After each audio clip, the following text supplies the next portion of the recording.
ہر سرمایہ دار کو یہ بات ناگوار گزرے گی کہ مخلص اور محتاج خوشحال کیوں ہو گیا ہے۔ آپ اندازہ لگائیے قرآن کریم 4 لفظوں میں کتنی بڑی حقیقت کہہ جاتا ہے۔ اب اپنے اسی تصور کو ریکور کرنے کے لیے سازشیں کرتے تھے۔ اس قسم کی قومیں ہمیشہ سازشیں کرتی ہیں، ان کے کبھی نہیں یہ ساتھ آتے۔ بدر کی جنگ میں جو نازک ترین لمحہ آیا ہے اس امت کے اوپر، نوزائیدہ امت مہاجروں کی قسم کی مدینے میں آ کے بسی ہوئی، بے سر و سامان، اور ادھر سے قریش یورش کر کے پورے اہتمام اور انتظامات کے ساتھ ہجوم کر کے آگے مدینے میں۔ ان کو ابھی بیٹھنے کو بجانوں کو فرصت بھی نہیں ملی تھی۔ وہ کیسے آگے کیا ہو رہا تھا؟ یہ یہودی ان کے ساتھ سازش کر کے ملے ہوئے تھے۔ وہاں انہیں شکست ہوئی تو اس کے بعد انہوں نے یہاں اندر ہی مدینے میں قبائل کو اپنے ساتھ ملانا شروع کیا، یعنی وہی سازشیں، زیر زمین سرزشیں، وہی کمینہ حرکتیں، پسماندگی کھل کے میدان میں آنے والی بات نہیں ہے۔ جو کھل کے میدان میں آتا ہے دشمن کی حیثیت سے، اس سے نپٹ لینا کچھ مشکل نہیں ہوتا، مشکل یہ مارے آستین ہوتے ہیں حقیقت۔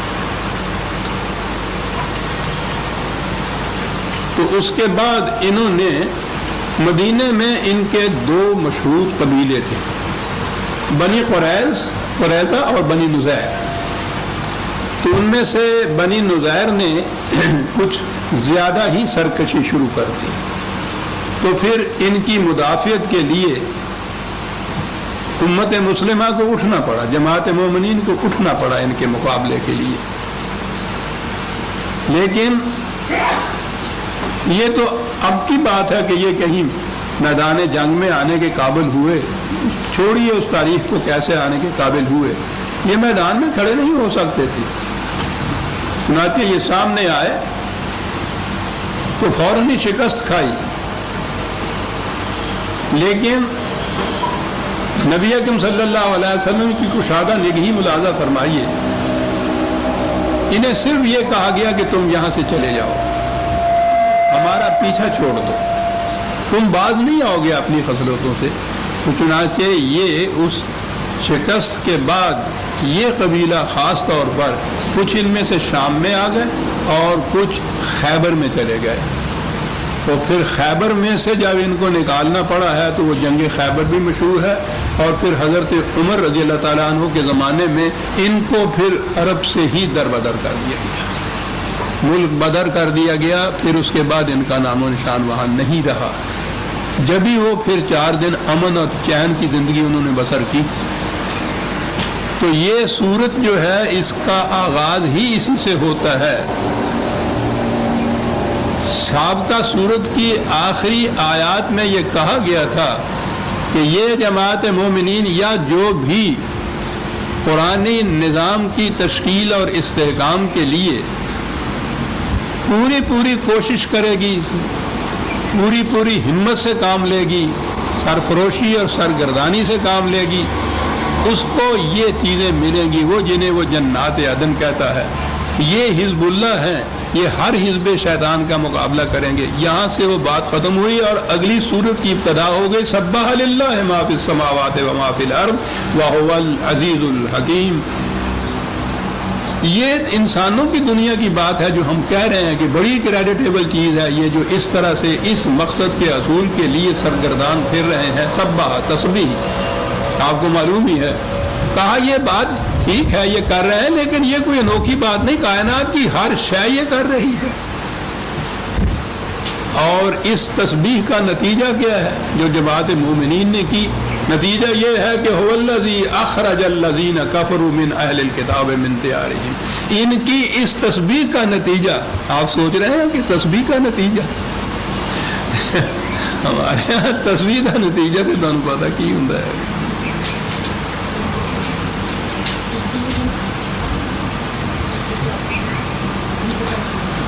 اس میں گن کے وہ جیسے وہاں حساب کھولا ہوا ہے بینک کے اندر، اس میں اس لیے ہوتا ہے کہ دانے گنے ہوئے ہوتے ہیں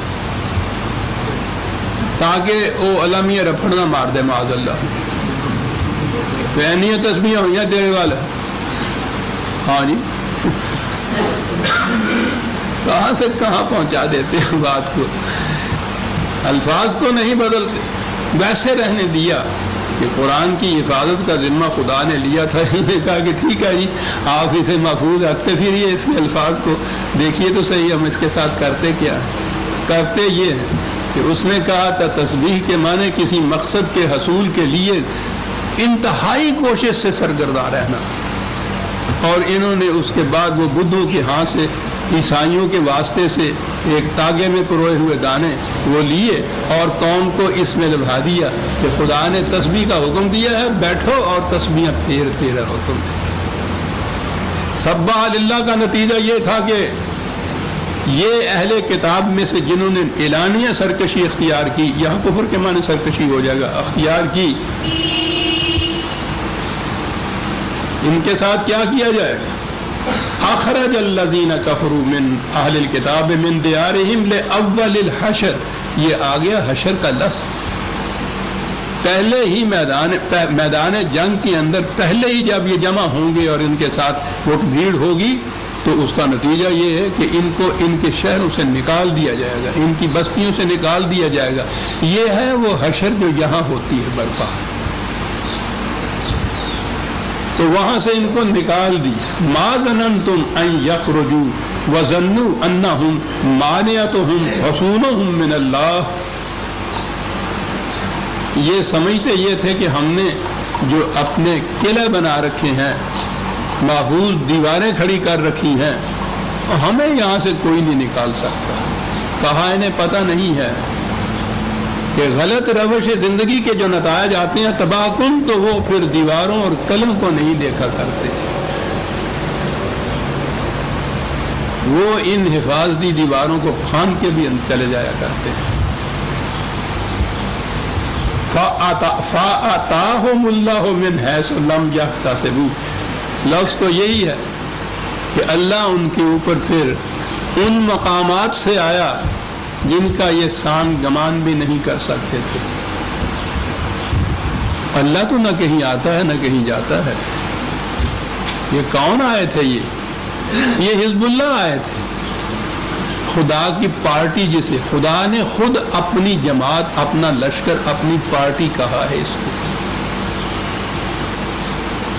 تو جہاں جہاں آپ قرآن میں دیکھیں گے کہ خدا نے یہ کیا، اللہ آیا، اللہ نے یہ کہا، یہ اس کے قوانین کو نافذ کرنے والی جو جماعت تھی، یہ سب کچھ اس کے ہاتھوں سے ہوتا تھا. یہ جنگ ان کے ساتھ ہوئی، انہوں نے انہیں شکست دی، ان کے ہاتھوں سے وہ آگے گئے. اگلی آیت کے اندر یہ بات صاف ہو گئی ہے کہ مومنین نے یہ کیا. لیکن آپ دیکھیے قرآن کریم جہاں کہا کہ خدا ان کے خلاف ان مقامات سے آیا جن کا یہ سان گمان بھی نہیں کرتے تھے. ہاتھ ہے اللہ کا، بندہ ہے مومن کا ہاتھ. انسانوں کی دنیا کے اندر خدا جو اپنی رسپانسبلٹی، ذمہ داری پوری کرتا ہے وہ ہمیشہ ان انسانوں کے ہاتھوں سے کراتا ہے، خود نہیں آتا، لیکن ان کو منسوب کرتا ہے اپنی طرف. ٹھیک ہے، جنگ میں فتح ہوتی ہے تو کمانڈر ان چیف کی فتح ہوتی ہے یا کمانڈر کی فتح ہوتی ہے، فوج کی فتح ہوتی ہے. ایک ایک فرد کا نام نہیں وہاں لیا جاتا. تو ان مقامات سے خدا ان کی طرف آیا جن کا یہ سان گمان بھی نہیں کرتے تھے. وَقَذَفَ فِي قَلُوبِهِمُ الرُّعْبَ، اور اصل شکست یہ ہے کہ ان کے دلوں میں تمہارا رعب پیدا ہو گیا. اصل شکست یہ ہوتی ہے. میدان جنگ میں یہ پاور بڑی بڑی آئیں بھی نہ، لیکن جتنی بھی چھوٹی چھوٹی زیر دست کمزور قومیں ہیں ان کے دلوں میں ان کا رعب اتنا طاری ہو گیا ہے کہ الیکشن ہونے لگتا ہے امریکہ میں تو ہر ایک اپنی اپنی جگہ تھراتا ہے کہ پتہ نہیں نیا صدر جو آئے گا اس کی پالیسی کیا ہوگی. ارے 20,000 میل کے فاصلے پہ تمہارا اس سے واسطہ کیا؟ لیکن واسطہ تو بڑا ہوتا ہے. یہ جو قرآن نے کہا ہے نا کہ اصل فتح یہ ہے کہ اب ان کے دلوں میں تمہارا رعب طاری ہو گیا ہے، اس لیے یہ اس طرح سے نہیں کر سکیں گے. اور اگلی بات ہے یخربون بیوتہم بایدیہم وایدی المؤمنین، کہا کہ شکست کی انتہا یہ ہے، ذلت کی انتہا یہ ہے کہ تم نے تو جو کچھ ان کے ساتھ مدافعت میں جنگ میں کرنا تھا، یہ اپنے ہاتھوں سے اپنے گھروں کو ویران کر رہے ہیں۔ سب سے بڑا عذاب یہ ہے عزیزان من کسی قوم کا کہ وہ قوم اپنے ہاتھوں سے اپنے گھروں کو ویران کرے۔ دشمن نے تو ویران کرنا ہی تھا۔ اب یہاں جو وہ کہا تھا نا کہ اللہ ان کے اوپر ایسے مقامات سے آیا کہ ان کے وہم گمان میں بھی نہیں تھا، تو یہاں ہے اید المومنین، یہ مومنین کے ہاتھوں سے ہوا، لیکن کہا یہ کہ ان سے زیادہ چیز جو باعث ذلت تھی، حقیقی شکست یہ تھی کہ یہ اپنے ہاتھوں سے اپنے گھروں کو ویران کر رہے تھے۔ سوچتے جائیے عزیزان من کہ کتنے ابدی حقائق ہیں جو قرآن بیان کرتا ہے۔ کسی قوم کی انتہائی شکست اور ذلت یہ ہے کہ وہ قوم اپنے ہاتھوں سے اپنے گھروں کو ویران کرنے لگ جائے، اور اسی لیے کہا کہ فَاعْتَبِرُوا يَا أُولِي الْأَلْبَابِ، بات اے صاحبان عقل و بصیرت، اسے یہودیوں اور صدر اول کے مسلمانوں کا تصادم نہ سمجھیے، اس میں بڑی دور کی باتیں ہم کہہ رہے ہیں۔ کیا بات ہے یہ ابر کا فَاعْتَبِرُوا، جسے عبرت ہمارے ہاں کہتے ہیں، وہ تو الفاظ عربوں کے لائے جائیں کہ یہ پل کے لیے لفظ آتا ہے کہ در حقیقت یہ بات جو ہم کہہ رہے ہیں یہ ادھر سے وہاں پہنچنے کا ذریعہ ہے۔ کیا بات ہے سر، یہ اس زمانے کی جنگ کی بات نہیں ہے، بلکہ یہ ایک پل ہے تاریخ کا کہ جو ادھر سے ادھر پہنچنے کا ذریعہ بنتا ہے، جو ہم کہہ رہے ہیں فَاعْتَبِرُوا یا أُولِي الْأَلْبَابِ، صاحبان عقل و بصیرت کے لیے کہا گیا ہے۔ اور کہا یہ گیا ہے کہ جب کوئی قوم اپنے گھر کو اپنے ہاتھوں سے اجاڑنا شروع کر دو تو سمجھ لیجئے کہ وَضَرِبَتْ عَلَيْهِمُ الذِّلَّةُ وَالْمَسْكَنَةُ وَبَاءُوا بِغَضَبٍ مِّنَ اللَّهِ، کہ پھر وہ دنیا میں جہاں بھی جائے گی ذلیل و خوار ہو جائے گی، جس قوم نے اپنے گھر کو اپنے ہاتھوں سے ویران کرنا شروع کر دیا۔ گھروں کی ویرانی اینٹوں اور پتھروں کو برباد کرنا نہیں ہوتا عزیزان،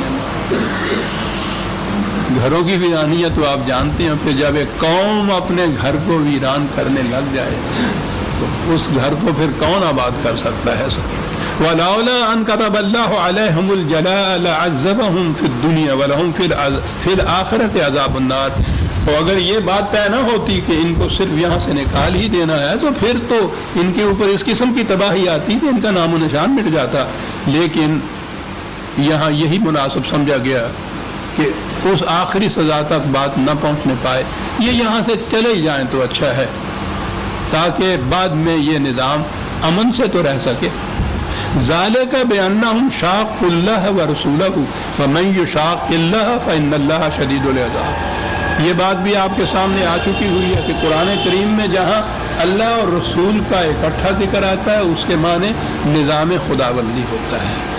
یہاں جو کہا ہے کہ انہوں نے بہت ستایا، تنگ کیا، مخالفت کی اللہ کی، اللہ کو تو نہ کوئی ستا سکتا ہے نہ تنگ کر سکتا ہے۔ کسے ستایا تھا انہوں نے؟ کسے تنگ کیا تھا؟ کس کی مخالفت کی تھی؟ یہ اللہ اور رسول کا جو ذکر ہے کس کی تھی؟ کس نے مخالفت کا جواب دیا؟ کون مدافعت میں میدان جنگ میں گیا؟ یہی نظام۔ پھر یہ جو نظام خدا کے احکام کے مطابق جو کچھ کرتا ہے خدا اسے اپنی طرف منسوب کر لیتا ہے، اور یہ بڑی چیز ہے، حقیقت میں بڑی باعث فخر چیز ہے کہ ان کے کارناموں کو خدا یہ کہے کہ یہ تم نہیں تیر چلا رہے تھے، ہم چلا رہے تھے۔ کیا بات ہے اس مقام کی!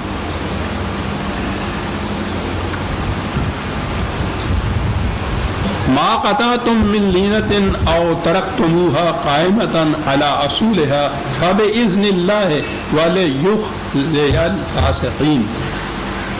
جنگ کا میدان تھا، اس کے لیے تو پھر جو بھی اسٹریٹجی اختیار کرنی چاہیے وہ کی جاتی ہے اور وہ کی گئی تھی۔ پہلی چیز یہ تھی کہ ان کے ہاں کی یہ کھجوریں، ان کے درخت، یہی زیادہ متاع ہوتی تھی، اسی کے سہارے کے اوپر یہ قومیں جو تھیں وہاں معاشی طور پر آگے ہوتی تھی۔ تو پہلی چیز یہ تھی کہ ان کے درختوں کو کچھ کاٹنا پڑا، بعض کو کاٹنا پڑا، بعض کو اسی طرح سے رہنے دیا گیا۔ اب یہ کہا گیا ہے کہ یہ سب کچھ تم بِإِذْنِ اللہ کر رہے تھے، آپ کے لیے یہ بات سمجھنا کچھ مشکل نہیں ہوگی، کیونکہ آپ اب اس مسلسل درس سے یہ سمجھ گئے ہیں کہ یہ اذن اللہ جب کہا جائے گا اس کے معنی ہوں گے قانون خداوندی کے مطابق. لیکن ہمارے ہاں تو ان تنکوں کے پل بنا کر اس پہ سے ہاتھی گزارتے رہتے ہیں. آپ کو یہ معلوم ہے اور بار بار تفصیل میں جانے کی ضرورت نہیں کہ آپ احباب مسلسل یہ کچھ سنتے چلے آ رہے ہیں کہ وہ جو عقیدہ ہے کہ ایک تو وہ وہی جو قرآن کریم کے اندر آ گئی، اور اس کے بعد ایک عقیدہ وضع ہوا ہمارے دور ملوکیت میں کہ ان کے ان کارناموں کے لیے وجہ جواز مل جائے کہ ایک اور بھی وہی تھی رسول اللہ پہ وہ آیا کرتی تھی، وہ قرآن میں نہیں ہے. اس کا انتخاب امام بخاری نے کیا تھا. مثلہ ما ہو، اس کے قرآن کے مثل قرآن کے ساتھ. اور پھر جب اس قسم کی چیزوں پہ یہ احباب بحث کرنے کے لیے آتے ہیں تو عجیب عجیب دلیلیں دیتے ہیں. معاف رکھیے مجھے اس لیے یاد پڑتا ہے کہ میں ان وادیوں سے گزرا ہوا ہوں. یہ ان کا ایک اعتراض ہوتا تھا کہ اگر وہ یہ نہیں آیا، دوسری وحی نہیں آتی تھی، تو یہ جو قرآن نے کہا ہے بِإِذْنِ اللہ کہ خدا کے اذن سے، خدا کے حکم سے وہ ان کھجوروں کو کاٹ رہے تھے یا میدان جنگ میں یہ کچھ کر رہے تھے، تو بتائیے قرآن میں کہاں لکھا ہے یہ؟ اس وحی کی روح سے نہیں ہے. تو یہ ایک دوسری جو وحی تھی نا، یہ اس کی وجہ یعنی دلائل ملاحظہ فرمائیے کہ اس قسم کے دیے جاتے تھے. اس لیے کہ جب قرآن کو ایک طرف اٹھا کے رکھ دیا جائے تو پھر جو دلائل دی میں ہے قرآن پہ نگاہ ہی نہیں ان کی ہوتی. ان کو معلوم ہو جاتا قرآن کریم نے اصولاً جہاں جنگ کرنے کے لیے اجازت دی ہے، جنگ کی جتنی آگے ڈیٹیلز اور تفصیلات ہوں گی وہ اس اجازت کے تابع آ جائیں گی. اب بھی جہاں آرمی کو حکم دیا جاتا ہے کہ جاؤ وہاں حملہ کرا ہو، تو وہاں پھر جو ڈیٹیلز اس کی ساری ہوتی ہیں وہ اس حکم کے تابع خود آ جاتی ہیں. الگ الگ نہیں ہوتا ہاتھ سپاہی کو کہنا کہ اب حکم دیا جاتا ہے تم گولی چلاؤ، حکم دیا جاتا ہے تم بیٹھ جاؤ، اب حکم دیا جاتا ہے تم پیچھے آؤ. جرنیل حکم دے دیتا ہے، کمانڈر ان کے لیے جو ہے اس کا اجرا کرتا ہے. جو کچھ وہ پھر اس کے لیے کرتے ہیں وہ جو اصل حکم ہوتا ہے تابع اس کے آ جاتا ہے. کہا کہ صاحب یہ اذن اللہ کا بتاؤ، میں نے کہا جی بہت اچھا ہے. جو سب سے پہلے جنگ کرنے کی اجازت دی گئی تھی وہاں اللہ تو علیم و حکیم ہے نا، اسے تمہارے اعتراض کا پتہ تھا. اس نے یہ لفظ استعمال کیا اذن للذین یقاتلون بانہم ظلموا، کہ جو لوگ اب حد سے بڑھ گئے ہیں تمہاری مخالفت میں، اللہ اذن دیتا ہے تمہیں کہ تم ان کے خلاف جنگ کرو. میں نے کہا یہ اذن ہے وہ جس کے تابع یہ جنگ ہوئی اور جنگ کی ساری ڈیٹیلز اس کے تابع آ گئی. اب آپ ایک ایک بات کے لیے کہیں گے کہ اس کی گولی کے لیے اذن اللہ کہاں ہے، اس کے بڑھاوے کے لیے اذن اللہ کہاں ہے؟ وہ تو اذن موجود ہے پہلے سے اصولاً. یہ جتنے یہ جنگ لڑی گئی وہ اذن ہے خدا کا جس کے متحد اس نے دیا، اور پھر اس نے کچھ شرائط مقرر کی، کچھ اصول مقرر کیے، ان کے مطابق یہ کرتے رہے. اتنی جنگیں لڑی انہوں نے، تو ہر جنگ کے لیے الگ الگ تو پھر اذن نہیں تھا. اس کی اسٹریٹجی تو نبی اکرم صلی اللہ علیہ وسلم نے اور جو بھی وہاں کے جرنیل اور کرنیل تھے، سپہ سالار تھے، انہوں نے اپنی بصیرت کے مطابق مقرر کی. یہ تھا اذن اللہ کے مطابق. وما افاء اللہ علی رسولہ منہم فما اوجفتم علیہ من خیل ولا رقاب ولکن اللہ یسلط رسولہ علی من یشاء واللہ علی کل شیء قدیر. آپ کو یاد ہوگا شاید میں نے مال غنیمت کے متعلق کہا تھا، بہت بڑا انقلاب یا اصلاحی تدبیر جو قرآن، انقلابی اصلاحی تدبیر جو قرآن نے اٹھائی جنگ کے سلسلے میں، وہ مال غنیمت کی صورت ہے. عربوں کی معیشت کا مدار ہی غنیمت پہ تھا. شاید آپ کو یاد ہو اب کہ یہ لفظ غنیمت کیا ہے. ان کا مال سارا یہ بھیڑ بکریاں ہوتی تھی، بھیڑوں کو غنم کہتے تھے. تو تو یہ غنم جو ان کے ہاں دشمن کا ہاتھ آتا تھا، ان کو بھیڑ بکریاں ہاتھ آتی تھی، وہ بھیڑ بکریوں کا لفظ غنم وہاں سے لفظ بنا غنیمت. اب وہ اس کے بعد وہ غنیمت کے اندر بھیڑ بکریاں ہی نہیں، پھر تو مال و دولت اتنا کچھ آنا شروع ہوا. ایران فتح ہوا ہے تو پوچھو ہی نہیں کہ بے حساب وہاں سے یہ سب کچھ آیا. لیکن اصطلاح جو تھی غنیمت کی وہ اسی طرح سے جاری رہی. اور جب یہ وہ سرحدیں ٹاپ کر ہمارے ملکوں میں آیا تو آپ کو پتہ ہے کہ پھر ایک تو غنیم یہاں سے لفظ بنا جس کے معنی دشمن ہو گئے، اور پھر ہمارے ہاں تو جناب غنیمت ہے کہ یہاں 2-4 دوست بیٹھے ہیں اور غنیمت ہے. یعنی الفاظ کہاں سے کہاں پہنچتے ہیں. کہاں وہ بھیڑیں میدان جنگ میں جو آئی، یہاں یہ کہ بھائی ممکن ہے تمہارا دم غنیمت ہے جو تم آ گئے. تو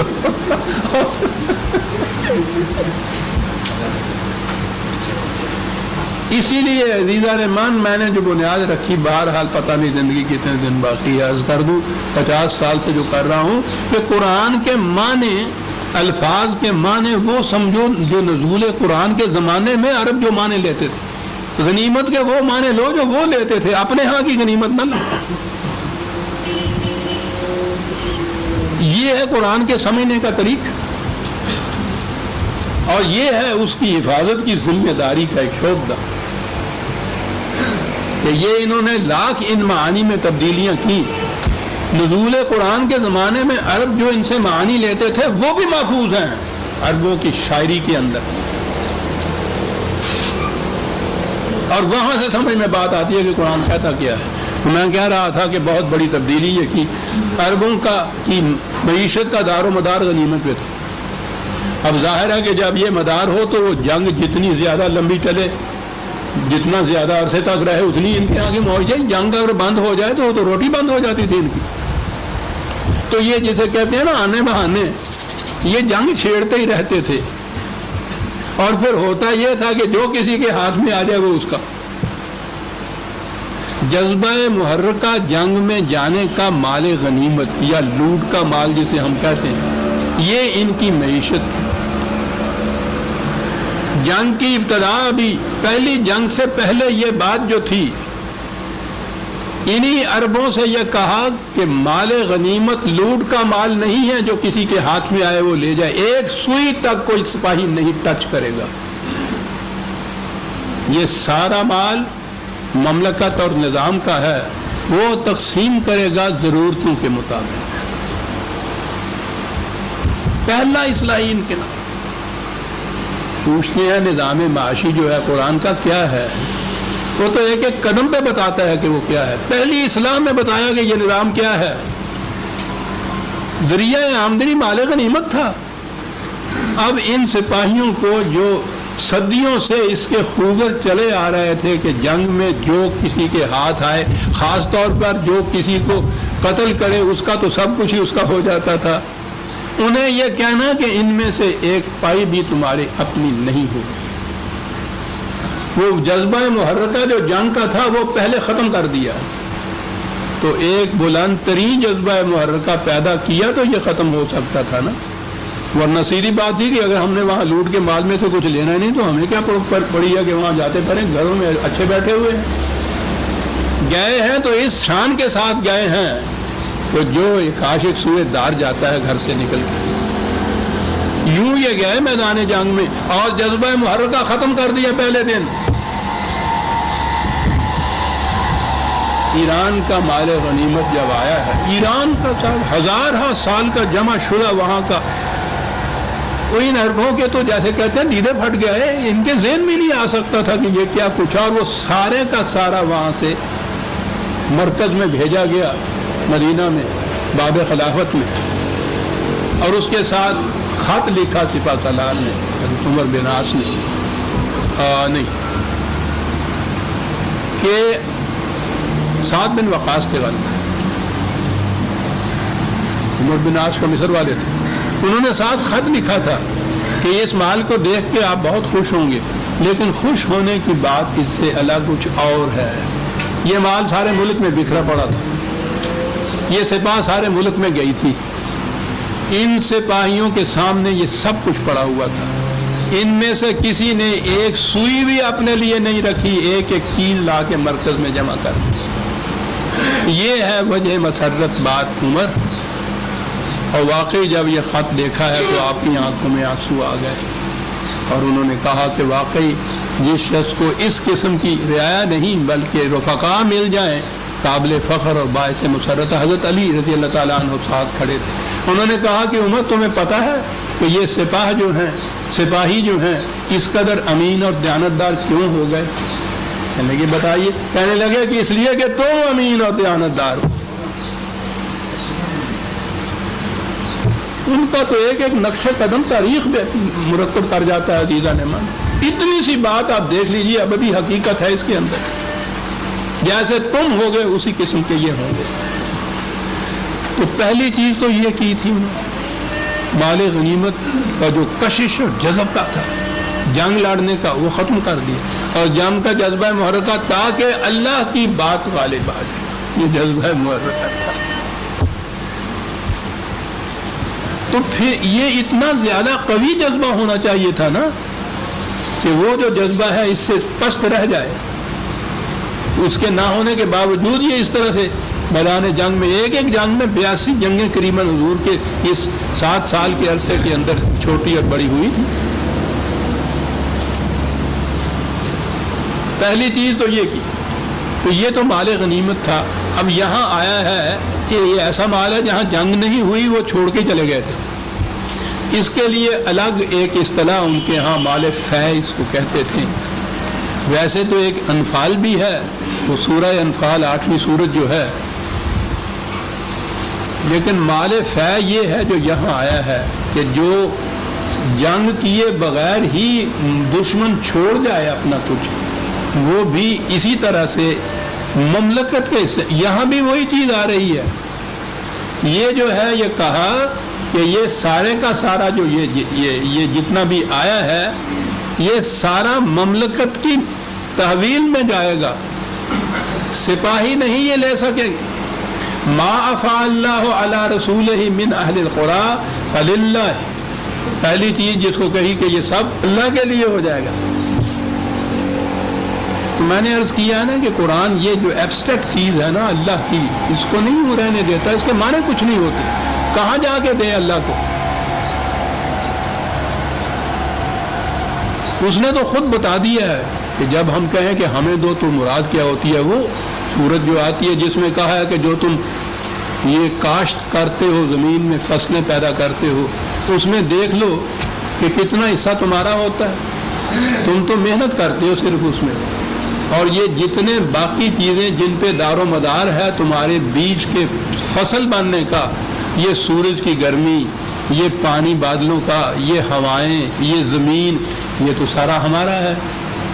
تو تمہارا اور ہمارا یہ مشترکہ کاروبار ہوا. یہ ہے وہاں کہا گیا کہ جب یہ فصل آئے تو بھائی ایماندار کاروباری کی طرح یہ ہونا چاہیے نا کہ تم اپنا حصہ لے لو, محنت کا معاوضہ تو تم لے لو, اور باقی جو چیزیں یہ مفت ہم نے دی ہیں یہ ہمیں دے دو.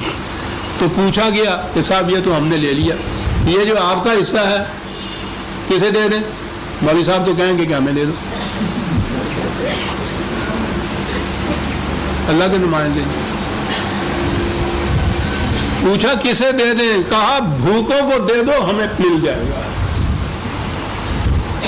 ہمیں مل جائے گا.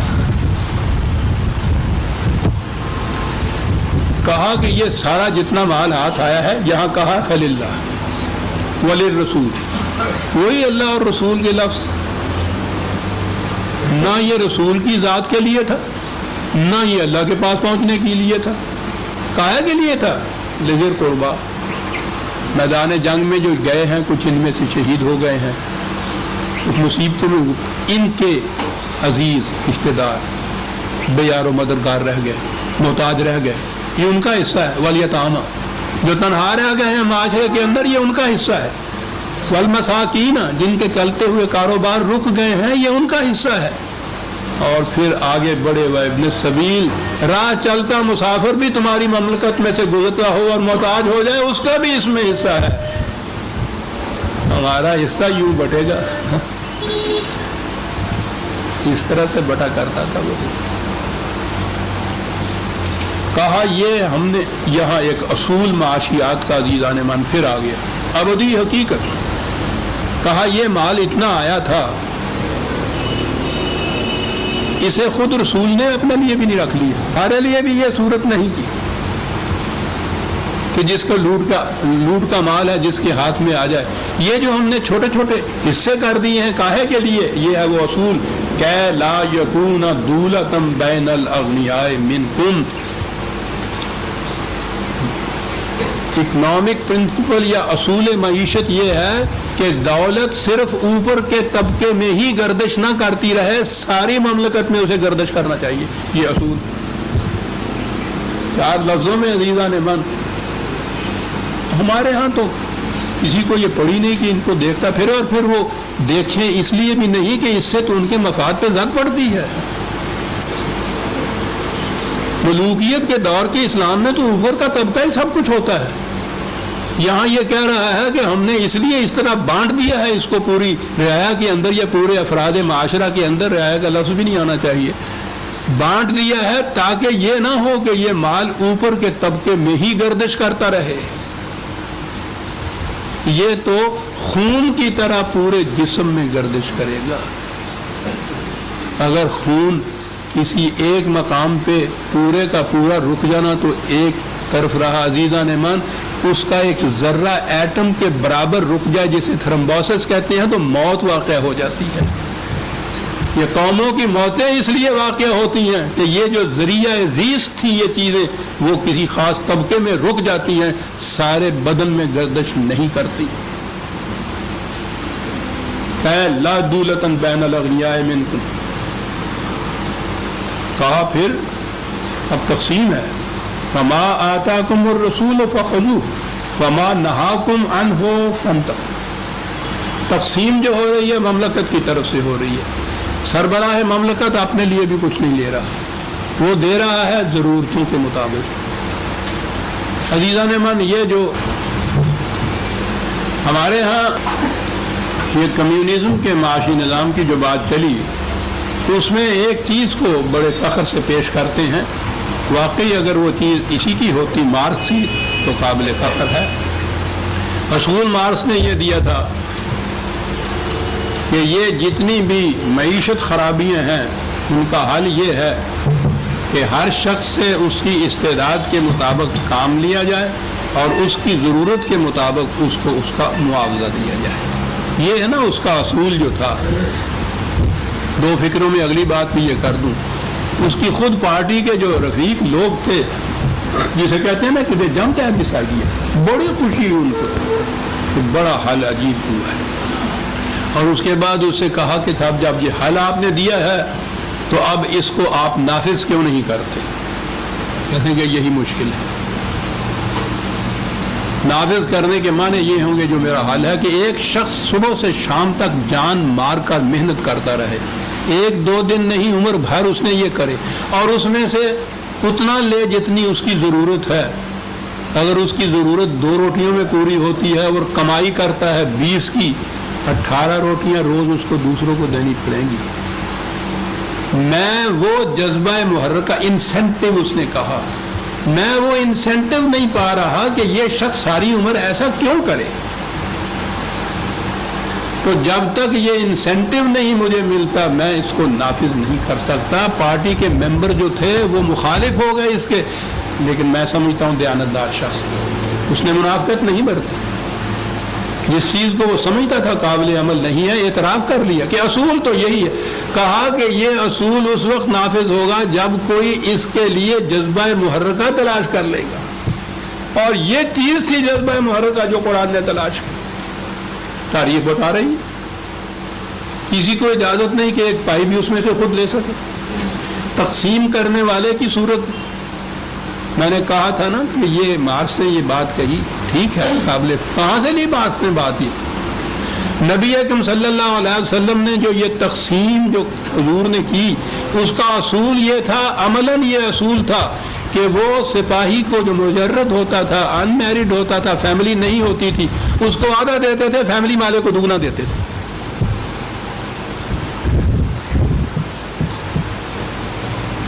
یہی تھی وہ تقسیم، یہی تھا تقسیم کا اصول جو کہ حضور کے بعد بھی حضرت ابوبکر صدیق کا تو وہ قول موجود ہے۔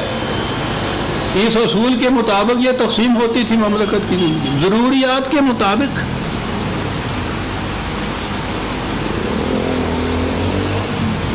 کہا گیا حضرت ابوبکر صدیق سے کہ صاحب جن مجاہدین نے ابتدائی اسلام کے اندر اتنی مصیبتیں جھیلی، اتنی قربانیاں دی، اتنی اطاعت ہوا، ان کی خدمات کے معاوضے میں ان کو زیادہ ملنا چاہیے۔ یہ کیا چیز ہوئی کہ ان میں سے اگر ایک شخص کا اس کی ضرورت 2 روٹیوں کی ہے تو وہ دیا جائے، اور یہ ابھی حال ہی کے اندر جو لوگ آئے ہیں ان کو اتنا دیا جائے کہ ان کی اگر وہ بال بچے دار ہیں ان کی ضروریات زیادہ ہیں، تو اس کے مطابق یہ تقسیم کا اصول یہ صحیح نہیں ہے۔ خدمات اسلام کے مقابل کے لیے یہ دی جائے۔ حضرت ابوبکر صدیق کا یہ قول کیا بات تھی، کہاں پہنچا دیا تھا وحی نے اور تربیت نبوی نے۔ آپ نے کہا کہ ان کی خدمات، ان کا صلہ، ان کا خدا ان کو الگ دے گا۔ میں معیشت کی بات کر رہا ہوں، یہاں روٹی کا سوال ہے۔ آہا آہا،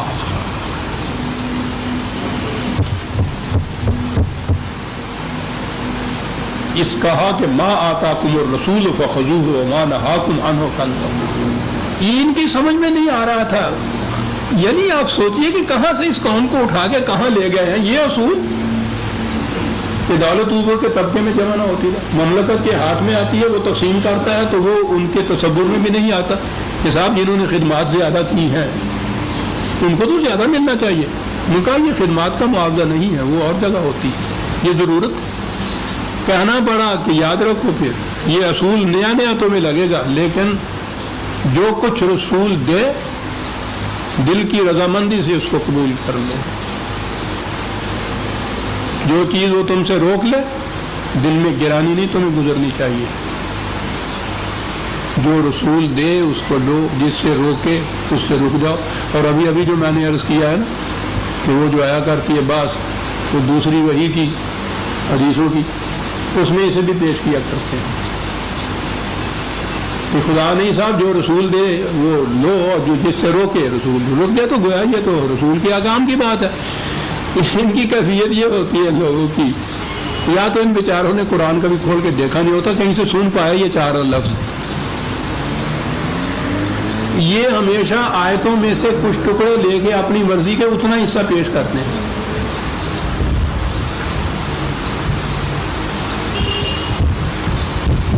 یہ آپ نے دیکھا ہوگا نکاح کے وقت جو خطبہ پڑھتے مولوی صاحب، حتیٰ کہ نکاح نامہ جو چھپا ہوا ہوتا ہے اس کے اوپر ایک آیت ہوتی۔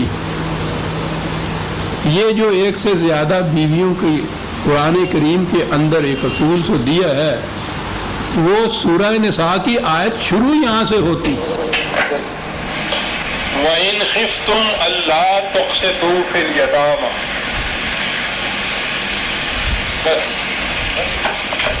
ایسا ہو جائے کہ یہ عورتوں کی اتنی باتات ہو جائے کہ ان کے عورتیں اور ان کے ساتھ ان کا کوئی اور منصفانہ حل نہ تلاش کر سکو۔ یہ پہلے ہے، اگر یہ صورت پیدا ہو جائے تو اس کے لیے مملکت سوچ سکتی ہے کہ وہ 1 سے زیادہ بیویوں کی اجازت دے دے۔ یہ ہے جی پوری آیت۔ یہ حضرات اپنے خطبوں میں بھی اور وہ جو چھپا ہوا نکاح نامہ جس کا جی چاہے دیکھ لے، جس نے ابھی نکاح کرانا ہے وہ ضرور دیکھ لے، باقی ان کو نہیں میں کہہ رہا ایسے جا کے نکاح نامہ خریدنے سے ہو۔ وہاں یہ آیت شروع یہاں سے ہوتی ہے، فَانكِحُوا مَا طَابَ لَكُم مِّنَ النِّسَاءِ، 4 بیویاں کرتے رہو۔ اور پہلا حصہ جو ہے نا وہ اس میں سے حذف کر دیا گیا ہے۔ کتنی جرتیں بے باک ہیں عزیزان مان، خدا کی کتاب کے ساتھ یہ کچھ مذاق کرنا۔ کوئی اور دلیل نہیں مل سکی ان کو 1 سے زیادہ بیویاں کرنے کی، تو کہیے قرآن میں کی میں ہے جگہ کہ نکاح کرو تم جو اچھی لگے بیویاں عورتیں 2 2 3 3 4 4، اتنا ٹکڑا، پہلا ٹکڑا حذف ہے۔ اس میں بھی یہ اتنا ٹکڑا، یہ آیت آ رہی ہے کہ جو کچھ مال فے ملے وہ ایک سپاہی جھپٹ کے نہ لے جائے، وہ یہاں مملکت نظام مرکز میں جمع کرائے. یہاں تقسیم اس طرح سے ہوگی کہ یہ مال اوپر کے اوپر ہی گردش نہ کرتا رہے. اس اصول کے تابع سربراہ مملکت جو جس کو دے وہ دل کی بطیب خاطر اسے قبول کرے, جو وہ اس سے روک لے اس سے وہ رک جائے. یہ تھا کہ یہ وہ کہتے ہیں یہ حدیث کے متعلق رسول اللہ جو حدیث دے اس کے مطابق عمل کرو, جو حدیث نہ دے اس کے مطابق نہ کرو. یعنی اتنا ہی ٹکڑا پیش کرتے ہیں. آپ غور دیکھیں گے یہ بڑے بڑے علامہ جو کہلاتے ہیں ان کے یہاں بڑے بڑے ذمہ دار بظاہر وہ اتنا ہی ٹکڑا پیش کرتے ہیں. کیا کہا جائے صاحب, بہرحال یہ جانے اور قرآن والا جانے کیا کہہ سکتے. واتقوا اللہ, کیا بات تھی. یہی بات ہے جو نہیں رہی درمیان میں. ڈرو اس سے جو کچھ تم حرکتیں کرتے ہو. ان اللہ شدید العقاب, اس کی گرفت بڑی سخت ہوتی ہے. حذر ہے چیرہ دستاں, سخت ہے فطرت کی تعظیم, بڑی سخت. بلکہ گرفت ہی نہیں, کسی کا پیچھا کرنا ہوتا ہے. مفرور مجرم کو جس طرح سے پکڑتے ہیں نا, یہ عقاب وہ چیز ہوتی ہے. جاؤ تو کہاں جاتے تھے, جا نہیں کہیں سکو گے سر, اس کے احاطے سے باہر نہیں نکل سکو گے تم. پھر آگے آئے کہ کن کا حصہ ہے یہ. للفقراء المہاجرین الذین اخرجوا من دیارہم واموالہم یبتغون فضلا من اللہ ورضوانا وینصرون اللہ ورسولہ اولئک هم الصادقون. یہ ان کا حصہ جو پہلے بتایا. اور یہ جو مہاجر آئے ہیں سب کچھ اپنا وہاں تیاگ کر چھوڑ کر یہاں آ کے اس اسرت کی زندگی بسر کرتے ہیں. آ کے بیٹھے ہی ہیں اور میدان جنگ میں جانا پڑ گیا, بیوی بچ سب کچھ چھوڑ دی. کہا ان بیچاروں کا کچھ حصہ ہے اس کے اندر, یہ ضرورت کے مطابق ہے جو کچھ دیا جائے گا. وہاں سے یہ نکالے گئے اپنے گھر بار سے, سب کچھ چھوڑنا پڑا. کاہے کے لیے؟ یہ بات نہیں تھی کہ یہ وہاں رہ نہیں سکتے تھے. یبتغون فضلا من اللہ ورضوانا, یہ چاہتے یہ تھے کہ قوانین خداوندی سے ہم آہنگی کی زندگی بسر کریں. اس کے لیے یہ سب کچھ اس نے قبول کیا. تو یہاں اگر یہ کسی طرح 4 پیسے آ گئے ہیں مملکت کے پاس تو ان بیچاروں کا پہلا حصہ ہے. کیوں؟ اولئک هم الصادقون, یہ ہے جنہوں نے اپنے عمل سے اپنے ایمان کو سچا کر دکھایا ہے. ایک تو وہ تھے جو وہاں سے آئے. والذین تبوؤا الدار والایمان من قبلہم یحبون من ہاجر الیہم ولا یجدون فی صدورہم حاجۃ مما اوتوا. کیا بات. اللہ یہ تو آنے والے ہیں, سب کچھ چھوڑ کے آ گئے اس اسکیم کو, خدا کے پروگرام کو کامیاب بنانے کے لیے, بروئے کار لانے کے لیے. اور یہ مدینے کے اندر بسنے والے یہ نسبتاً غریب لوگ تھے, کاشتکار تھے. کہا ان کی یہ کیفیت کہ ابھی وہ یہاں پہنچے نہیں ہیں, انہوں نے سن پایا کہ اس طرح سے وہ لوگ آنے والے ہیں تو انہوں نے گھروں کے دروازے کھول دیے اپنے. جو کچھ پہلی چیز تو یہ تھی کہ جو کچھ کسی کے پاس اس کی ضرورت سے زیادہ تھا وہ سارا اس نے دے دیا. اتنی بات ہی نہیں عزیزان من, قرآن جو انقلاب برپا کرتا ہے وہ تو اس سے آگے جاتا ہے. یؤثرون علی انفسہم ولو کان بہم خصاصہ, خود تنگی میں گزارا کر دیا, ان کی ضرورتوں کو پہلے پورا کر دیا ہے. یہ انقلاب یہ قلب کا انقلاب ہے. یہ انسینٹیو کی وجہ سے ہو سکتا ہے. کوئی مشینری, کوئی قانون دنیا کا یہ نہیں کر سکتا. عزیزان من, کیا مثال دی ہے. وَمَنْ يُوقَ شُحَّ نَفْسِهِ فَأُولَٰئِكَ هُمُ الْمُفْلِحُونَ. آؤ تمہیں بتائیں پیاس کس کی بجھتی ہے. ایک لفظ قرآن کا آگے آتا ہے, یوں کا شوہ. لفظی ترجمہ تو ہوگا کہ جو شوہ نفس سے بچایا گیا وہ ہے جو اصل میں کامیاب ہے. شوہ نفس یہ ہمارے ہاں تو اب بات بڑی آسانی سے سمجھ آ جائے گی. گرمیاں آ گئی ہیں, عذاب خداوندی, یہ نلکے جو لگے ہوتے ہیں پبلک ٹیپس, ان کے اندر نیچے بالٹی رکھی ہوئی ہوتی ہے اور ہاتھ جوڑ کے کھڑے ہوتے ہیں کہ جیدہ دادا, قطرہ قطرہ ٹپکتا ہے. لائن لگی ہوئی ہوتی ہے پانی لینے والوں کی. کہا اس میں بڑی کشش ہوتی ہے پیچھے والے کو کہ جلسہ سے مجھے مل جائے، میری بالٹی آگے چلی جائے۔ کہنے لگے کہ یہ جذبہ کہ اگلا جو ہے، یہ ہے اس لفظ کے لفظی معنی کہ اگلا جو ہے اس کو دھکا دے کے ایک طرف کر کے اپنی بالٹی نیچے رکھ دی جائے۔ کہنے لگا جو اس جذبے سے محفوظ رہا اس کی پیاس بجھی۔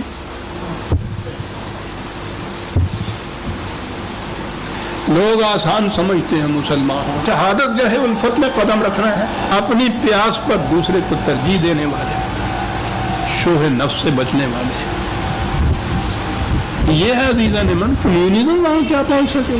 اسی لیے میں نے جو لکھا تھا کہ جہاں مارکس ناکام رہ گیا اس سے آگے، وہ ٹھیک ہے جذبہ اس کا سچا تھا، لیکن اس نے صحیح کہا تھا کہ میں انسینٹو نہیں پاتا، جذبہ محرکہ نہیں پاتا جس سے یہ کامیاب ہو سکے گا نظام۔ جذبہ محرکہ یہ دیا گیا صاحب کہ یہی نہیں کہ ان آنے والوں کے لیے اپنی ضرورت سے زائد جو کچھ تھا وہ محفوظ رکھ لیا، بلکہ اپنی ضروریات پر انہیں ترجیح دی، اور یہ نہیں کیا ہے کہ اپنی پیاس خواہ کتنی شدید کیوں نہ ہو اس کی وجہ سے اگلے بالٹی والے کو دھکا دے کے اپنی بالٹی آگے کر دی جائے، یہ نہیں ہے۔ یہ ہوئے مہاجرین انصار۔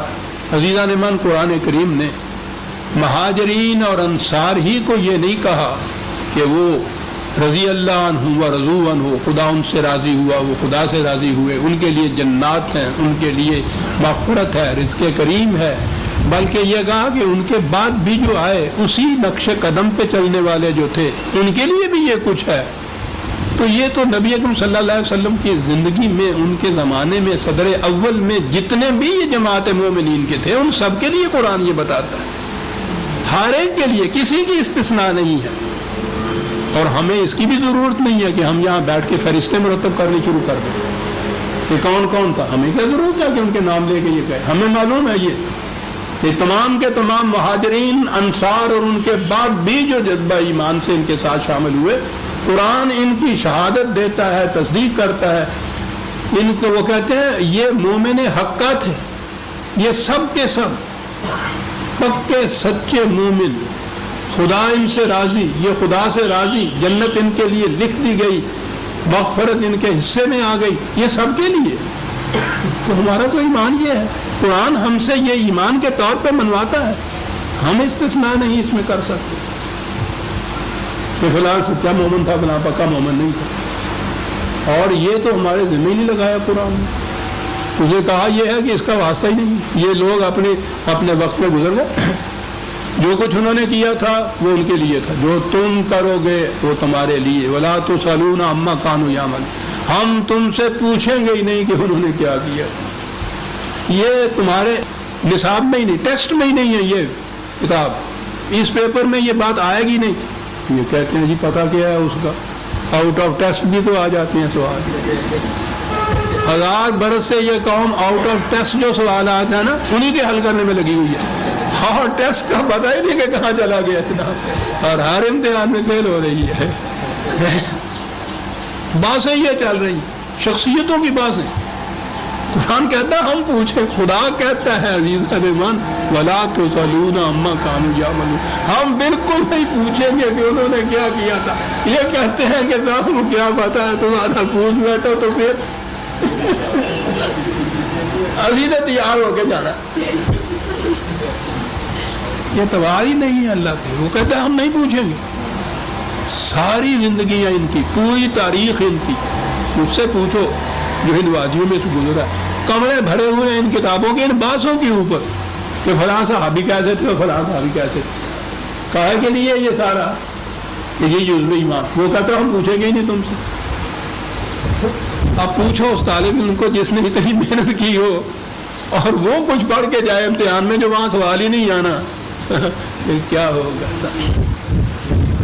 والذین جاؤوا من بعدهم یقولون ربنا اغفر لنا ولإخواننا الذین سبقونا بالایمان ولا تجعل فی قلوبنا غلا للذین آمنوا، بعد میں بھی آنے والے جو ہیں وہ یہ ان کی دعا ہوئی کہ یا اللہ یہ جو پہلے گزر گئے ہیں وہ بڑے اچھے لوگ تھے، ایمان کے ساتھ گزر گئے، تیری مغفرت کے ساتھ گزر گئے، اور کہا یہ کہ یا اللہ ان کے متعلق ہمارے دل میں کدورت نہ پیدا کرنے دے۔ جو سامنے مومن ہیں انہی کی متعلق یہ بات نہیں ہے، وہ جو گزر گئے ہیں ان کے متعلق بھی دعا یہ ہے کہ ان کے متعلق ہمارے دل میں قدورت نہ کہیں پیدا ہو جائے۔ تو آپ کو معلوم ہے جنت کے متعلق بھی یہ لفظ آیا تھا نا کہ وہاں داخل ہونے والوں کے لیے وہ جو گیٹ کیپر کھڑا ہوگا نا، وہاں جو جائزہ لے گا سامان کا، وہ لگا کے یہاں بھی کرتے ہیں نا، وہ دیکھے گا یہ اس میں یہ ہے کہ وہ دلوں کو ٹٹولے گا کہ اس کے اندر کسی مسلمان بھائی کے خلاف قدورت کا جذبہ تو نہیں ہے، اسے جانے دے گا وہ اندر۔ جہاں اس نے دیکھا کہ صاحب اس نے تو نیزے میں پستول چھپا رکھا ہے، وہ باہر نکال دے گا۔ انکا رؤوف الرحیم۔